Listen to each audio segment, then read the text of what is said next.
Est-ce que j'étais possédé par le diable? Non. Non, pas du tout. Pas du tout. Vous voyez, ce qui me gêne dans notre affaire, c'est que de nombreux militants ne savent pas dans le fond ce qui s'est passé. Moi, je suis légaliste. Le 2 décembre 2010, la commission, le Conseil constitutionnel prend un arrêté. Vous trouvez ça sur Internet. Écoutez bien ce que je vais vous dire. Le Conseil constitutionnel prend un arrêté.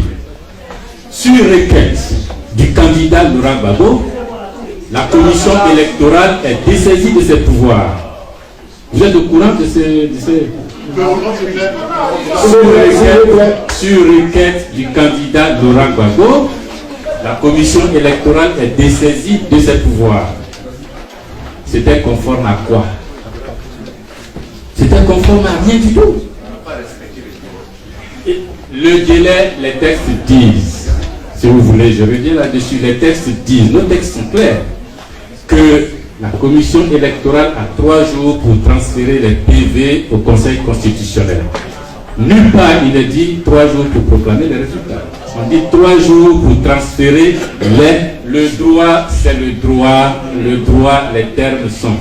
Mais je répète, qu'une institution de la République prenne sur elle, à la demande d'un candidat, de décharger une autre institution de la République de ses pouvoirs dans notre dispositif institutionnel, ça n'existe pas. Ça n'existe pas. Mon problème à moi, c'est que tout le monde a dit, si ça a été fait, c'est bon.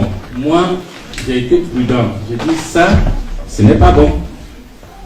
Tant que nous sommes adossés au droit, moi, Mamadou Koulibaly, je suis à l'aise pour défendre les causes. Et tant qu'on n'est plus adossé au droit, je ne suis plus à l'aise.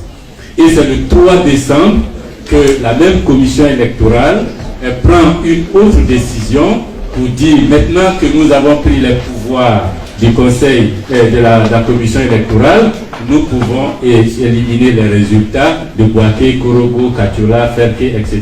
et proclamer un candidat vainqueur. Et je vous assure que moi, Mamadou Koulibaly, et ça je vous le dis aujourd'hui clairement, ces 2 décisions n'ont jamais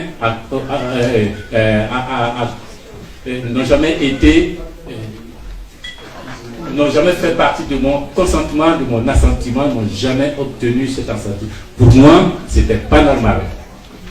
C'était pas normal. Et à partir de ce moment-là, j'ai dit à mes compagnons, les gars, là on est allé trop loin. Je ne peux pas. Je ne peux pas. Mon problème c'était, Ouattara a triché, il y a du cafouillage, l'article 64, on annule tout et on reprend. M'a dit non, Mugabe a l'habitude de faire ça, il se passe rien, on va faire aussi. Vous les Français, vous voulez savoir, je vous dis ça. Maintenant, Madame Balo, Laï et Saïri, regardez notre histoire. Elle est écrite, les témoins sont vivants, l'histoire est récente, tous les témoins sont vivants. Je ne sais pas ce qui s'est passé ailleurs. Je vous dis que ces 2 décisions ne sont pas des décisions régulières.